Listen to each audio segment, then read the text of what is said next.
à l'intention des pays frères africains qui croient tirer leur épingle du jeu en participant d'une façon ou d'une autre à des projets de déstabilisation de leurs voisins par certaines puissances non africaines qui veulent, contre toute évidence, faire admettre qu'on peut apporter la démocratie par les canaux, nous disons qu'il n'y a rien de nouveau dans ce jeu malsain qu'on tente de leur faire jouer sous nos tropiques. Le défunt président zaïrois, le maréchal Mobutu, s'y était prêté en son temps, souvenez-vous, en offrant il n'y a pas si longtemps, depuis notre territoire, des facilités pour aider à imposer le maintien de l'Angola dans le giron occidental, au plus fort de la guerre froide. Souvenez-vous, il a aussi permis l'installation de bases militaires au nord-est de notre pays, dans l'actuelle province du Haut-Ouélé. S'il y a aujourd'hui un aéroport macadamisé à Isiro, c'est le fruit de cette politique pour la partition du Soudan, qui a résulté in fine à la véritable boucherie humaine actuelle au Sud-Soudan, qui évidemment n'intéresse plus ceux qui ont patronné la partition de ce pays voisin. L'on se souvient également que le maréchal avait même envoyé la fine fleur des forces armées zaïroises de l'époque intervenir aux côtés d'un des belligérants dans le conflit rwandais au début des années 90, qui a dégénéré avec le génocide de 1994, de triste mémoire. Tout cela dans l'espoir naïf de tirer une quelconque rétribution substantielle pour lui-même et pour son régime. On sait de quelle manière il a été jeté, tel un Kleenex, dans les poubelles de l'histoire, après avoir été usé, utilisé par ceux-là même qui lui faisaient croire qu'il était leur partenaire de prédilection. Mesdames, Messieurs, ces expériences malheureuses,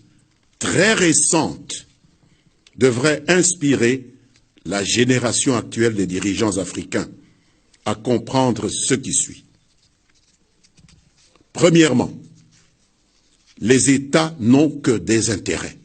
ils n'ont pas d'amis. Deuxièmement, la République démocratique du Congo, tout comme certains autres pays africains ici et là, connaissent certes des problèmes, mais aucune solution importée du dehors de leurs frontières ne pourra y apporter des réponses durablement favorables à leur peuple. C'est ce que Patrice Emery Lumumba, d'heureuse mémoire, nous a inculqué en insistant pour que l'histoire de l'Afrique soit écrite en Afrique, que l'histoire du Congo soit écrite au Congo, par les Africains, par les Congolais, et non à Bruxelles, à Paris, à Londres ou à Washington. Troisièmement, les pays africains qui se hasarderont à servir de tête de pont ou de sous-traitants à des stratégies extérieures hostiles à la République démocratique du Congo, élaborées ailleurs, seront toujours payés en monnaie de singe, en plus de la résistance farouche du peuple congolais à laquelle ils devront s'attendre, parce que nous en avons maintenant les moyens. Quatrièmement, l'Union africaine et la Conférence internationale sur la région des Grands Lacs sont les seuls cadres de concertation et d'élaboration des politiques communes aux États membres. Il ne serait pas de bonne politique de s'en servir comme instrument à la disposition des intérêts particuliers de ceux que nous, États membres de ces organisations régionales et sous-régionales, désignons, pour coordonner le temps d'un mandat, nos actions au nom et pour le compte de tous les 10 États membres, et pas au nom et pour le compte de leur propre régime. Plaise au ciel que la position sur la situation en République démocratique du Congo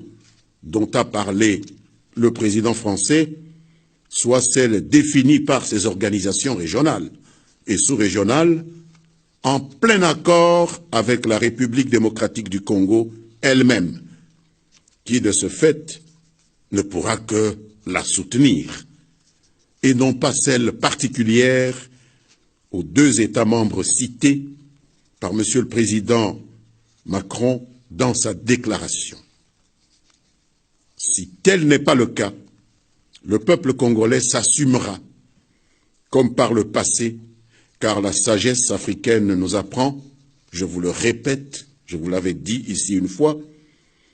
que si l'on voit un lion débordé de gentillesse à l'approche d'un troupeau de brebis, il faut s'en méfier, car cela n'est pas l'expression de l'amour qu'il éprouverait envers le troupeau,